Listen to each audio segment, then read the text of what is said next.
If you had a group of new managers, and I was one of those at one time, and we had brand new superintendent, and I didn't know what I was doing, and I thought, what am I doing in this job? I didn't know that superintendents basically went to meetings and talked on the telephone and were nice to people and things like that. But we had a director by the name of George Hartzog. George Hartzog was an incredible guy.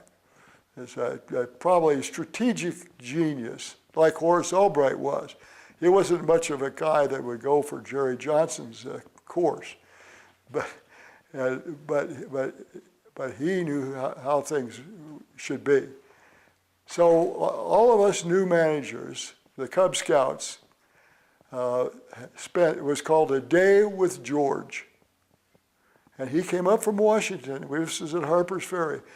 He came up from Washington and spent a day with George. Just a great raconteur, telling stories and this kind of stuff. What to look out for, what to be careful of, so on, his view. And I remember one of his little talks was, watch out for the gut cutters. And the gut cutters were internal people, who could find ways of sabotaging whatever you're doing. And I never forgot that, because if you're going into a situation where you're the new guy on the block, for example, we were going to be part of the new resource management-based managers. And I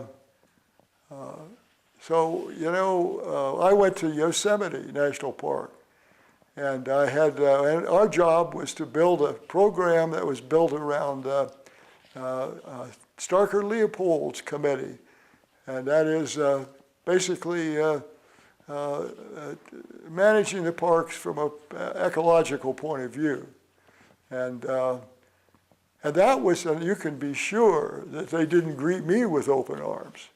I mean, they were spraying DDT in Tuolumne Meadows to kill the little moth called a needle miner. And my job was to stop that.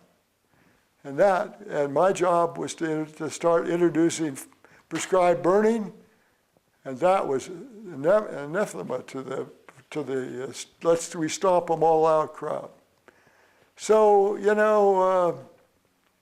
my guess is there's got to be somebody out there that's going to rise to the occasion when things are, going like they should.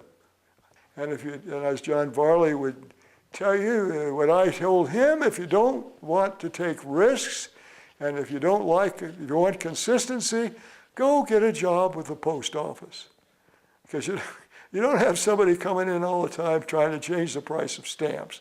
It's a bigger deal.